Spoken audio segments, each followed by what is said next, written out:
하나님께서는 하나님의 크고 놀라운 비밀, 그 놀라운 일들을 우리에게 맡기시기 위해서 하나님께서는 여러분들 한 사람 한 사람을 이미 창세 전에 우리를 선택해 주셨습니다.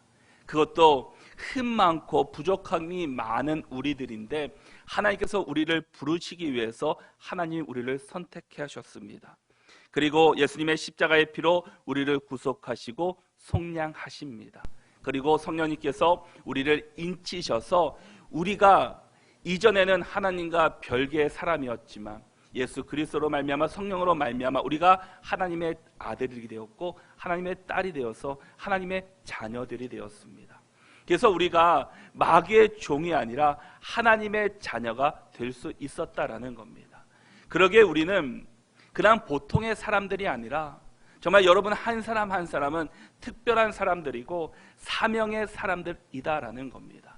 그러기에 우리는 우리가 살아가는 삶의 현장에서 나를 위한 삶이 아니라 이제는 하나님의 영광을 위한 삶으로 우리는 살아가야 되는 사람들이 되고 말았습니다.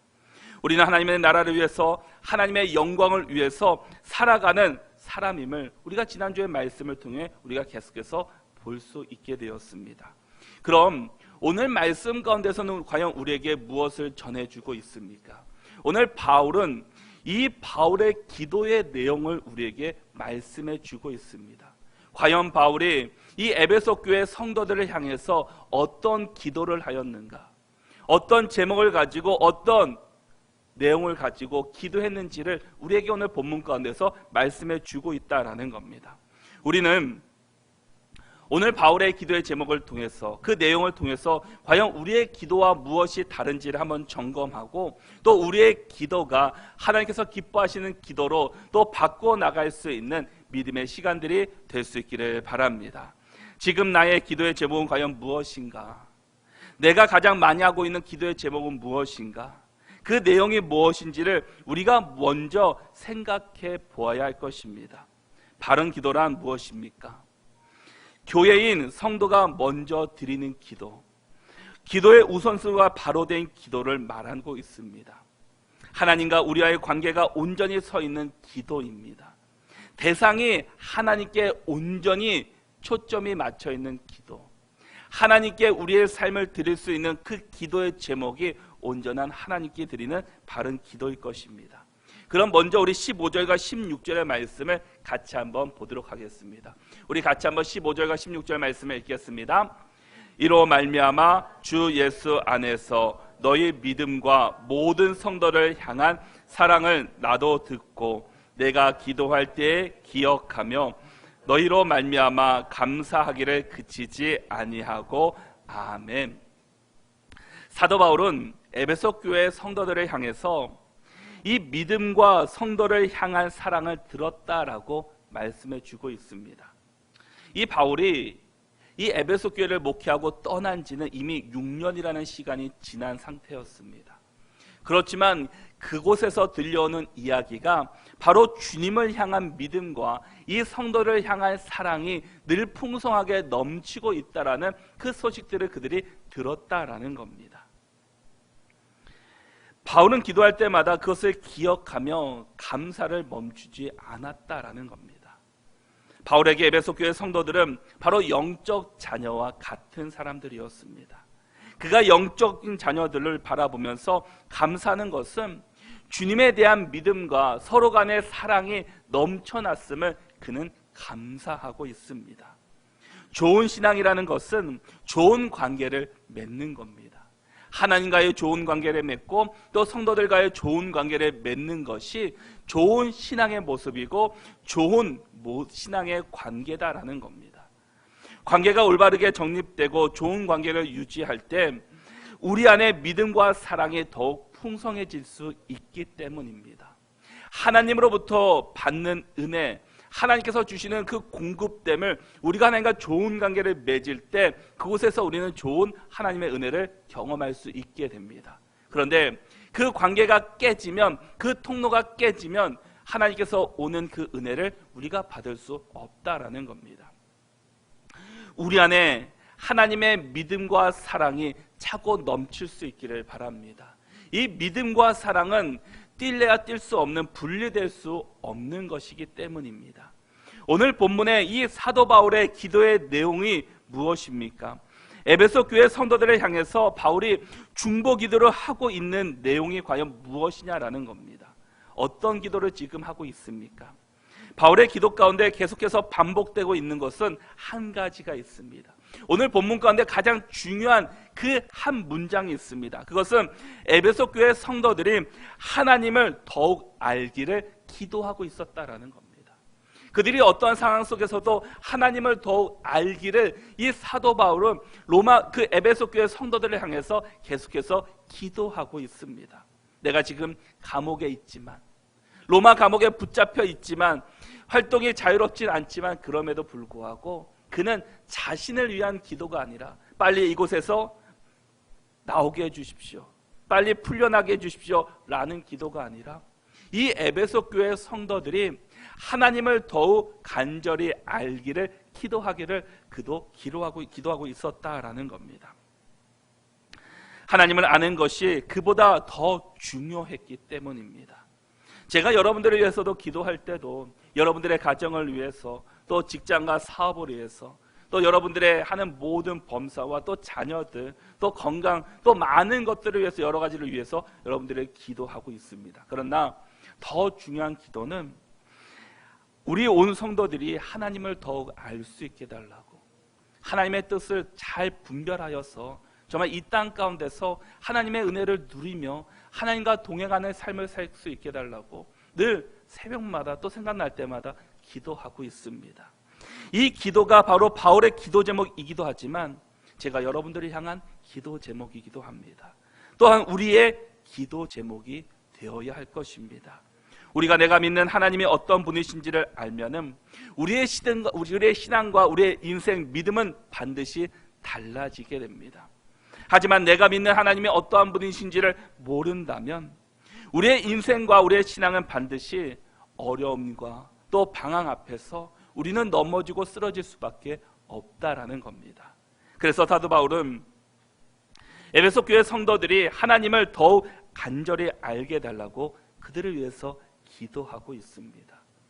하나님을 더 간절히 알고 하나님을 간절히 더 사모하고 하나님 뜻 가운데 온전히 순종할 때 그들의 삶이 변화될 수 있고 핍박과 고난과 어려운 상황 속에서도 그들의 믿음으로 승리하며 살아갈 수 있게 되기 때문입니다. 우리도 마찬가지입니다. 우리 스스로는 하나님을 알 수 없습니다. 그러기에 우리는 하나님을 더 알 수 있게 해달라고 우리도 기도해야 합니다. 하나님을 알아가는 것은 인간 스스로 불가능한 일입니다. 그래서 사도 바울도 하나님께 기도하는 것이 그들이 하나님을 더 간절히 알게 해달라는 겁니다. 그러기 위해서 사도 바울이 하는 것은 18절 말씀 가운데 마음의 눈을 밝혀달라고 기도하고 있습니다. 우리의 마음의 눈을 열어서 하나님을 올바르게 볼 수 있게 해달라는 기도라는 겁니다. 왜냐? 우리 스스로는 하나님을 온전히 알 수 없는 존재들이기 때문입니다. 마음의 눈을 밝혀줘야지만 에베소 교회 성도들이 하나님을 올바로 알 수 있게 되기 때문에 우리도 하나님을 올바로 볼 수 있게 되기 때문에 우리의 마음의 눈을 밝혀서 하나님을 온전히 바라볼 수 있게 해달라고 기도하고 있다라는 겁니다. 예수님도 마태복음에 보면은 이 눈에 관한 말씀들을 하고 있는 것을 보게 됩니다. 마태복음 6장 22절과 23절의 말씀을 보면 눈은 몸의 등불이니 그러므로 내 눈이 성하면 온 몸이 밝을 것이요 눈이 나쁘면 온 몸이 어두울 것이니 그러므로 내게 있는 빛이 어두우면 그 어둠이 얼마나 더하겠느냐라고 말씀합니다. 예수님께서 말씀하시는 눈이 과연 무엇입니까? 우리 몸에 사물을 볼 때 무엇으로 보게 됩니까? 우리는 눈이 있어야 합니다. 눈이 있어야 우리가 볼 수 있게 됩니다. 눈이 없으면 시력이 약해지면 올바르게 볼 수 없게 된다는 겁니다. 아무리 밝고 풍경이 아름다운 곳에 있다 할지라도 우리의 시력이 약해져서 우리가 앞을 보지 못한다면 그것도 아무런 소용이 없게 될 것입니다. 눈이 없으면 볼 수 없듯이 우리 마음 안에 성령님이 계시지 않으면 우리가 하나님을 온전히 볼 수 없기 때문입니다. 그래서 사도 바울은 지금 에베소 교회 성도들을 향해서 그들의 마음의 눈을 밝혀달라고 기도하고 있는 것입니다. 사도 바울은 마음의 눈이 성도들에게 있기를 간절히 바라는 마음으로 17절에서 이렇게 말씀해 주고 있습니다. 우리 17절의 말씀을 같이 한번 읽겠습니다. 함께 읽겠습니다. 우리 주 예수 그리스도의 하나님 영광의 아버지께서 지혜와 계시의 영을 너희에게 주사 하나님을 알게 하시고 아멘. 이 지혜와 이 계시의 영을 우리 가운데 부어 달라고 기도하고 있습니다. 마음의 눈이 밝혀서 지혜와 계시의 영이 우리 가운데 차고 넘칠 수 있게 해달라고 기도하라는 겁니다. 계시는 눈을 열어 보여준다라는 뜻을 가지고 있습니다. 여기서 지혜와 계시의 영은 성령님을 말씀하고 있습니다. 다시 말해 하나님과 하나님의 뜻을 아는 것은 성령님의 도우심 없이는 불가능하다라는 겁니다. 성령님께서 우리에게 말씀해 주실 때 우리의 마음 가운데 하나님을 알 수 있고 성령님께서 우리 가운데 함께 하실 때 우리가 예수님의 놀라운 뜻을 구분할 수 있기 때문입니다. 지혜와 계시의 영은 바로 동전의 양면과 같다라는 겁니다. 하나님이 보여주셔야지만 알 수 있는 것이 계시이고 또한 하나님이 그 계시를 보여주실 때 깨닫고 수용할 수 있는 지혜가 우리에게 반드시 필요하다라는 겁니다. 그러므로 우리는 성령님을 구할 때 특별히 지혜와 계시의 영이신 성령님이 우리 가운데 함께 달라라고 우리는 기도해야 합니다. 그래야 하나님의 관점으로 우리가 이 세상을 살아갈 수 있고 또 통찰력이 우리 가운데 생길 수 있다라는 겁니다. 우리가 각자의 많은 기도 제목을 우리도 분명히 해야 합니다. 여러분들의 형편과 여러분의 가정마다의 그 어려움들을 주 앞에 간구하지만 그 가운데서도 우리가 하나님을 더욱 알 수 있게 해달라고 우리의 마음을 열어서 그 지혜와 계시의 영이 우리 가운데 늘 충만할 수 있게 해달라고 우리가 늘 여러분의 삶 가운데 기도할 수 있기를 축복합니다. 고린도전서 2장 10절의 말씀을 보면은 오직 하나님의 성령으로 이것을 우리에게 보이셨으니 성령은 모든 것 곧 하나님의 깊은 것까지도 통달하시느니라 라고 말씀합니다. 성령님께서 우리 가운데 함께 하실 때 우리에게 계시를 보여주셔서 하나님의 그 깊은 것까지도 통달하게 해주시는 은혜를 우리에게 주신다라는 겁니다.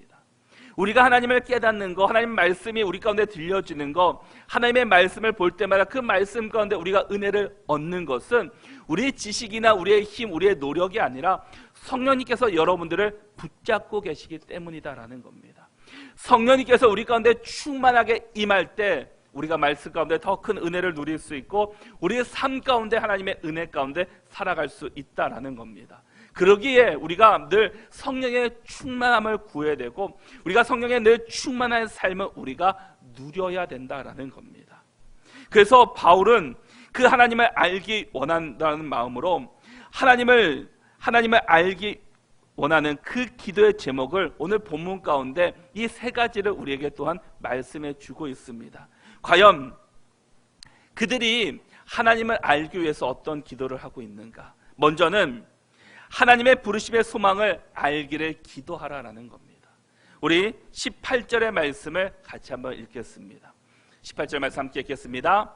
너희 마음의 눈을 밝히사 그의 부르심의 소망이 무엇이며 성도 안에서 그 기업의 영광의 풍성함이 무엇이며 아멘. 우리에게 먼저 알기를 원하는 것은 우리의 부르심의 소망을 알라라는 겁니다. 우리가 더 하나님을 깊이 알 수 있고 또 성령님의 은혜를 우리가 얻을 수 있는 것, 그것을 알기 위해서는 먼저 우리 가운데 부르심의 소망을 우리가 알기를 기도하라라는 겁니다. 여기서 부르심이라는 그 시간적인 의미를 보면은 과거에 해당합니다. 반면에 소망이라는 것은 시간적으로 미래에 해당되는 단어입니다. 그러면 우리는 과거에 우리에게 주셨던 그 부르심의 은혜를 생각할 때마다 우리가 감사하고 감격해야 된다라는 겁니다. 하나님의 부르심은 우리 신앙의 근본으로 돌아가라라는 겁니다. 우리의 첫 시작을 다시 한번 생각하라라는 겁니다. 우리를 부르셨던 그 첫사랑이 우리 가운데 회복되어야 한다라는 겁니다. 우리의 신앙이 처음으로 돌아가라고 말씀하고 있습니다. 하나님의 부르심이 있었기에 우리가 신앙을 가질 수 있었고 우리가 주님 앞에 나올 수 있게 되었습니다. 그런데 그것은 하나님께서 우리를 어떻게 부르셨냐라는 겁니다. 우리의 힘으로 우리의 노력으로 내가 와서 온 것이 아니라 이 모든 것에는 하나님의 은혜가 있었다라는 겁니다. 여러분 가운데서도 이 부모의 은혜로 교회를 나오신 분도 있고 또 전도를 받아서 오신 분도 있습니다. 또 어떤 분은 갑자기 마음이 변화되어서 교회 가고 싶어 라고 해서 스스로 교회 나오신 분들도 있습니다. 그러나 그 모든 것이 하나님께서 인도해 주셨다라는 겁니다. 그래서 우리가 이전에 봤던 말씀 4절과 5절의 말씀을 보면은 고 창세전에 그리스도 안에서 우리를 택하사 우리로 사랑 안에서 그 앞에 거룩하고 흠이 없게 하시려고 그 기쁘신 뜻대로 우리를 예정하사 예수 그리스도로 말미암아 자기의 아들들이 되게 하셨으니라고 말씀합니다. 하나님께서는 우리를 창세전에 불러주셨습니다. 흠이 많았고 부족함이 많았지만 자격도 없었지만 우리를 예정하시고 여러분 한 사람 한 사람을 선택하시고 이미 창세 전에 여러분들을 불러주셨다라는 겁니다. 여기는 우리의 힘이 들어간 것이 아닙니다. 우리의 노력에 의해서 된 것도 아닙니다. 내가 잘나서 된 것도 아닙니다. 우리는 이미 태어나기 전부터 하나님께서 여러분들을 불러주셨고 선택하셨고 여러분들을 주님의 전으로 불러주셨다라는 겁니다. 우리가 세상 가운데 방황하던 사람이 하나님의 은혜로 우리가 하나님께 입양되어서 우리가 하나님의 자녀가 되었습니다. 하나님의 아들과 딸이 되었다라는 겁니다. 그러기에 우리가 이것을 알기를 원하고 길을 하나님께서는 원하시고 계신 것입니다. 우리가 우리의 의지에 따라서 하나님을 선택한 것이 아니라 선택받을 수 없는 자격이 있고 선택받을 수 없는 조건과 능력을 가진 사람들이었지만 하나님께서 우리를 불러주시고 우리를 선택하시고 주의 자녀로 또한 삼아주셨습니다. 하나님이 우리를 왜 선택하셨습니까? 왜 우리를 부르셨습니까? 그 안에는 하나님이 우리를 향한 소망이 있기 때문입니다. 바로 여러분들을 향한 하나님을 향한 소망이 있기 때문에 여러분들을 그냥 선택하신 것이 아니라 그것을 주시기 위해 여러분들을 불러주셨다라는 겁니다. 부르심의 목적이 무엇입니까? 4절의 말씀에서 우리로 사랑 안에서 그 앞에 거룩하고 흠이 없게 하시려고 하셨다라는 겁니다. 하나님의 계획에 따라 우리를 불러주셨지만 분명 우리를 향한 목적과 소망이 그 안에 있다라는 겁니다. 그것은 바로 우리를 흠이 없게 하시려고 그것을 위해서 우리를 부르신 소망이라는 겁니다. 우리 마음의 눈이 밝아지면 올바른 소망이 우리 눈에 보이게 되는데 그 소망은 우리 자신이 하나님의 부르심에 합당하게 또한 거룩하고 흠이 없게 살아가는 것이다라는 겁니다. 하나님의 말씀 앞에 온전히 순종하며 주님이 그 뜻대로 살아가기를 원하는 것이 바로 하나님이 우리를 부르신 그 부르심의 소망이 담겨져 있습니다. 때로는 우리가 소망을 가지고 있다가도 좌절하고 실패할 때도 있습니다. 그것은 우리가 때로는 거룩하지 않기 때문입니다. 우리가 하나님을 올바로 바라보고 있지 않기 때문이다라는 겁니다. 그래서 우리가 소망을 포기해 버리고 말 때가 참 많이 있습니다. 우리가 거룩할 수 없다고 생각하기 때문입니다. 우리 스스로는 거룩해질 수는 없습니다. 나 스스로 깨끗하려고 노력해 보지만 어떻습니까? 다시금 얼마 지나면 옛 모습으로 돌아가는 것이 바로 우리들의 모습이다라는 겁니다. 우리는 죄인이고 완전하지 못한 사람들이기 때문입니다.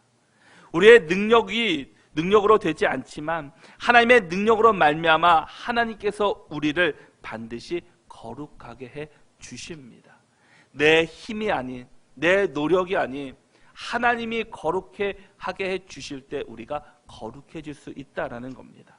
하나님 반드시 우리를 거룩하게 만드시기 위해서 흠이 없게 하신다라고 우리를 약속의 말씀을 주셨습니다. 우리는 소망을 바라보며 살아가는 것이 바로 우리가 해야 될 일입니다. 그러기에 우리 각자에게 주신 그 부름의 소망이 무엇인지를 우리가 다시 한번 재생각하고 재점검하여서 하나님의 부르심의 소망을 깨달을 수 있는 우리 모두가 될 수 있기를 바랍니다. 바울이 에베소 교회 성도들을 향해서 기도한 두 번째는 하나님의 기업의 영광의 그 풍성이 무엇인지를 알게 되라는 겁니다. 우리 18절 말씀 하반절을 다시 보시면 성도 안에서 그 기업의 영광의 풍성함이 무엇이며 라고 말씀합니다. 여기서 기업이라는 것은 우리가 일반적으로 말하는 기업보다는 이 상속이라는 개념을 갖고 있습니다. 하나님께서는 우리에게 상속을 받게 하시기 위해서 우리를 불러주셨습니다. 또 자녀 삼아 주셨습니다. 그 최고의 재산을 말씀하신데 그것은 바로 천국을 우리에게 주시겠다라는 겁니다. 그것을 기업으로 주시겠다라는 겁니다. 그 천국의 영광이, 그 천국에는 하나님의 영광이 풍성하게 임하는 곳이기 때문입니다. 그 영광을 알면 구원받는 것이 우리에게 얼마나 큰 기쁨이고 은혜이고 감사함이고 복인지를 깨닫게 될 수 있습니다. 누가 상속을 받을 수 있겠습니까? 하나님께서는 창세 전에 여러분들을 선택하시고 우리를 하나님의 자녀로 입양해 주셨습니다. 불러주셨다라는 겁니다. 처음에는 아무런 관계가 없는 사람이었지만 하나님께서 우리를 선택하셨기 때문에 우리가 하나님의 아들이 될 수 있었고 하나님의 딸들이 될 수 있게 되었습니다. 입양을 하게 되면 그 자녀에게는 어떻습니까? 권리가 생기게 됩니다. 근데 그 권리는 입양한 자녀나 친자녀나 동일하게 이루어지게 됩니다. 그러면 상속이라는 것은 과연 언제 주어지게 됩니까? 상속은 마지막 때에 주어지는 것입니다. 우리의 부모님이 돌아가시면 상속을 받는 것처럼 우리도 마지막 때 하나님의 기업, 그 천국을 상속받게 된다라는 겁니다. 이것을 지금 바울은 에베소 교회 성도들이 알기를 기도하고 있다라는 겁니다. 하나님의 기업의 영광의 풍성함이 무엇인지를 안다는 것은 우리의 신앙의 마지막을 안다라는 겁니다. 내가 그것을 받는다라는 사명이 있고 받는다라는 그 약속의 말씀이 우리 가운데 온전히 있다면 우리의 삶이 어떻게 되겠습니까? 우리가 이 땅을 살아가는 삶이 반드시 달라질 것입니다. 왜냐? 나는 마지막 때에 하나님께서 주시는 기업의 영광의 풍성함, 그 천국을 내가 받을 수 있다라는 그 소망, 자신감이 있기 때문입니다. 그러기 위해서 하나님께서는 여러분들을 인쳐주셨다라는 겁니다. 도장 찍어주셨다라는 겁니다. 도장 찍어주면 그것들은 바꿀 수가 없는 것입니다. 그러기에 우리는 때로는 고난이 오고 어려움이 우리 앞을 막는다 할지라도 우리의 마지막을 아는 사람은 믿음으로 이기며 우리는 이 세상을 살아갈 수 있게 됩니다. 목표가 있는 사람하고 없는 사람하고는 매우 큰 차이가 있습니다. 어려움이 찾아오고 때로는 고난이 오고 또 힘든 상황 가운데 놓여졌을 때 목표가 있는 사람은 흔들리지 않고 그것들을 이기면서 한 발짝 한 발짝 나가게 됩니다.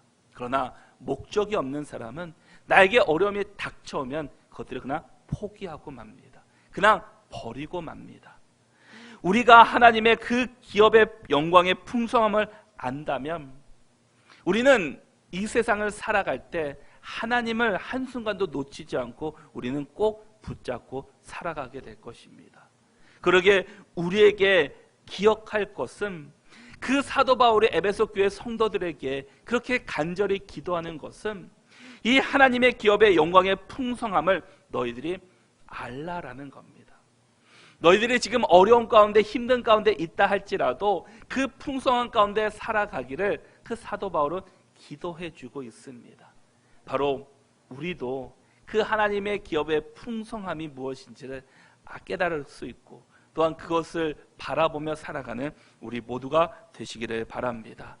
또한 바울은 마지막으로 에베소 교회 성도들을 위해서 기도하는 것은 하나님의 능력이 얼마나 큰지를 알기를 기도하고 있습니다. 우리 19절의 말씀을 같이 한번 읽어보겠습니다. 함께 읽겠습니다. 그의 힘의 위력으로 역사하심을 따라 믿는 우리에게 베푸신 능력의 지극히 크심이 어떠한 것을 너희로 알게 하시기를 구하노라. 아멘. 하나님께서 우리에게 부르심의 소망에 대해서 첫 번째 말씀해 주고 있습니다. 이 부르심은 시간적으로는 과거의 일입니다. 창세전에 우리를 불러주셨습니다. 그리고 소망이라는 것은 이제 마지막, 앞으로 있을 일들에 대해서 말씀하고 있습니다. 그리고 우리에게 하나님의 기업의 영광인 하나님의 상속을 받는 것은 우리의 신앙의 가장 마지막에 받는 것입니다. 그럼 하나님의 능력이 얼마나 큰지를 왜 우리에게 알기를 기도하고 있습니까? 우리의 힘으로는 이 세상을 하나님의 뜻 가운데 살아가지 못하기 때문입니다. 내 힘으로는 살 수 없다라는 겁니다. 그래서 하나님의 능력이 무엇인지를 여러분들이 알고 지금 살아가는 삶의 현장에서 하나님의 능력을 기억하며 그 능력으로 살아갈 것을 말씀해 주고 있다는 겁니다. 내 힘으로는 이 땅 가운데 온전히 하나님의 뜻을 이룰 수 없지만 하나님의 은혜와 하나님의 도우심이 있을 때, 하나님의 역사하심을 내가 기억할 때 우리가 하나님의 능력으로 인해서 이 세상을 승리하며 살아갈 수 있다라는 겁니다. 내가 아무리 힘이 있다고 할지라도 우리는 우리 스스로 악을 이길 수는 없습니다. 내 힘으로 산다고 말하는 사람들 가운데서도 넘어지고 쓰러지는 사람들이 얼마나 많이 있습니까?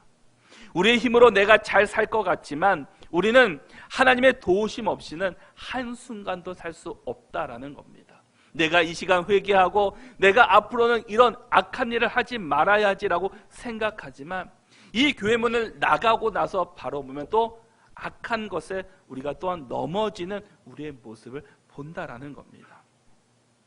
그러기에 우리는 하나님의 온전한 도우심이 분명하게 있어야 합니다. 하나님의 능력을 우리가 믿고 나가야 한다라는 겁니다. 그런데 우리가 아무리 우리의 능력과 지혜와 힘 등을 모든 것을 가지고 있다 할지라도 이길 수 없는 또 한 가지가 있습니다. 그것은 바로 죽음이라는 겁니다. 이 죽음 앞에 모두가 평등하고 죽음을 우리의 힘으로 이길 수 있는 사람은 아무도 없습니다. 세상의 명예와 권력과 물질과 모든 것을 가지고 있다 할지라도 죽음을 이긴 사람은 이 세상에서 한 사람도 없습니다. 그런데 죽음을 이기시고 악을 물리치신 분이 있습니다. 그분이 누구십니까? 바로 예수 그리스도이십니다.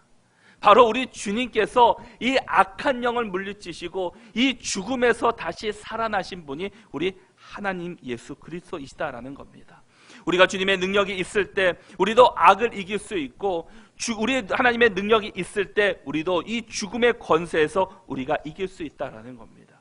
우리 하나님의 능력이 무엇입니까? 우리 예수님의 능력이 무엇입니까? 20절 말씀에 보면은 그의 능력이 그리스도 안에서 역사하사 죽은 자들 가운데서 다시 살리시고 하늘에서 자기 오른편에 앉히사라고 말씀합니다. 죽은 자들 가운데서 다시 살리신 분, 하나님의 우편에 앉으셔서 이 세상을 통치하시는 분, 바로 예수 그리스도이십니다. 우리가 그 예수 그리스도를 온전히 믿고 그분의 말씀 앞에 온전히 순종할 때 우리가 하나님의 능력을 받아서 이 세상 가운데서 악하 그 죽음의 권세를 이길 수 있다라는 겁니다. 세상에 많은 종교들이 있지만 이 부활을 경험한 종교는 바로 기독교밖에 없습니다. 다른 많은 신들은 죽은 후에 다시 살아나지 않았습니다. 이 세상의 권세, 이 죽음의 권세를 이기신 분은 오직 예수 그리스도이시다라는 겁니다. 우리가 예수께서 죽으셨을 뿐만 아니라 다시 한번 부활하셔서 하늘에 오르셔서 하나님 우편에 앉으사 하늘의 정세와 권세와 영광을 다 가지시고 만물 위에 뛰어나셔서 만물의 발 아래 복종하게 해주셨습니다. 그리고 만물 위에 교회를 주시고 또 교회의 머리가 되셨음을 우리에게 말씀해 주고 있습니다. 바울은 에베소 교회 성도들을 위해서 기도하기를 하나님의 능력은 인간이 할 수 없는 것을 할 수 있게 하시는 분이심을 알게 달라고, 하나님을 더욱 알게 달라고 그들을 위해서 지금도 기도하고 있습니다. 우리는 악을 이길 수도 없고 죽음을 이길 수도 없는 존재들입니다. 그러나 하나님께서는 예수 그리스도를 높이셔서 모든 이름 위에 뛰어나게 하셔서 악을 이기게 하시고 십자가로 말미암아 죽음의 권세를 이기신 분이 바로 우리 예수 그리스도이십니다.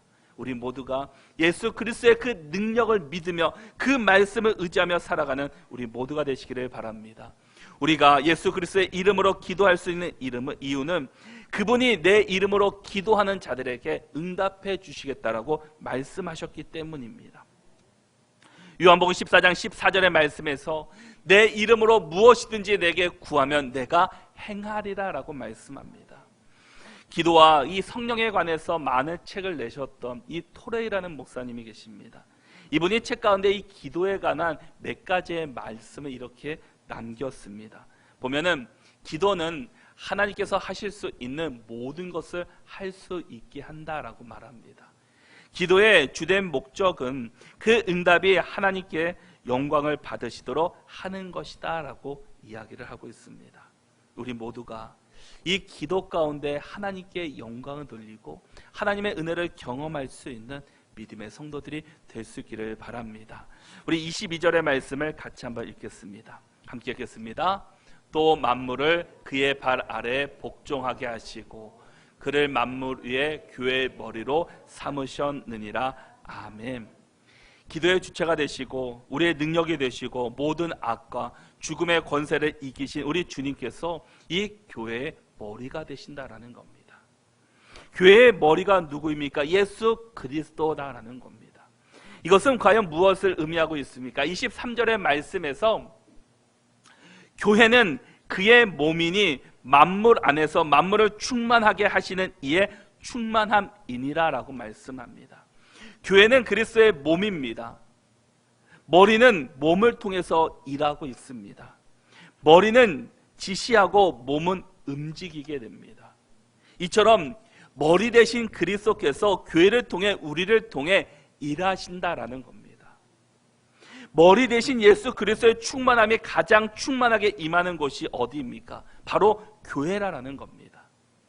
그분의 은혜와 평강이 가장 충만하게 머무는 것이 바로 교회입니다.